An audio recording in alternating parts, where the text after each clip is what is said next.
পুরবোর্ড মিটিংয়ে তুমুল উত্তেজনা, তৃণমূল কাউন্সিলরদের মারধর ও ডিম ছোড়ার অভিযোগ।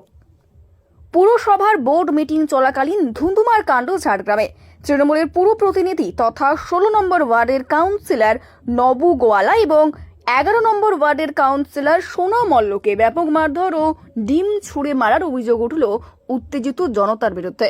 পরিস্থিতি এতটাই হাতের বাইরে চলে যায় যে শেষ পর্যন্ত ঝাড়গ্রাম থানা এবং সিআরপিএফ এর যৌথ হস্তক্ষেপে পরিস্থিতি নিয়ন্ত্রণে আসে।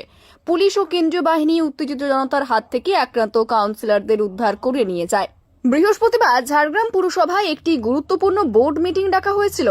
পুরসভার চেয়ারম্যান শিউলি সিংহ ছাড়াও সেখানে উপস্থিত ছিলেন নবু গোয়ালা, সোনা মল্ল, আর্য ঘোষ, মানসী ঘোষ এবং গৌরাঙ্গ প্রধানের মতো একাধিক তৃণমূল কাউন্সিলর।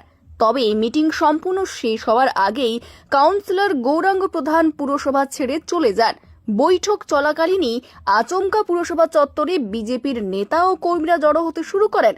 পরিস্থিতি আঁচ করতে পেরে এলাকায় আগে থেকেই বিশাল পুলিশ বাহিনী মোতায়েন করা হয়েছিল, কিন্তু মিটিং চলাকালীনই বাইরের উত্তেজনা ভেতরে আছড়ে পড়ে এবং বৈঠক মাঝপথেই ভেস্তে যায়।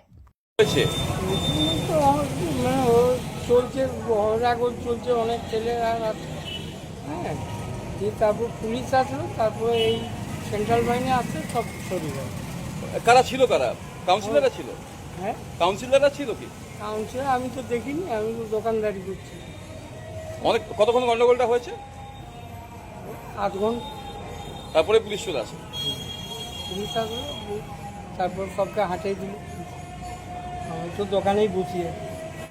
বোর্ড মিটিং ভেস্তে যেতেই পুরসভার বাইরে কাউন্সিলরদের ঘিরে ধরে বিক্ষোভ দেখাতে শুরু করে উত্তেজিত জনতা। পুর প্রতিনিধিদের বিরুদ্ধে ক্ষোভ উগরে দিয়ে দুর্নীতি নিয়ে সরব হন আন্দোলনকারীরা। কাউন্সিলরদের লক্ষ্য করে ওঠে চোর চোর স্লোগান। অভিযোগ, বিক্ষোভ প্রদর্শনের মাঝেই হঠাৎ উত্তেজনা চরম রূপ নেয়। তৃণমূল কাউন্সিলরদের লক্ষ্য করে দেদার ডিম ছোড়া হতে থাকে। শুধু তাই নয়, কাউন্সিলরদের ওপর চড়াও হয়ে ব্যাপক মারধর করা হয় বলেও অভিযোগ।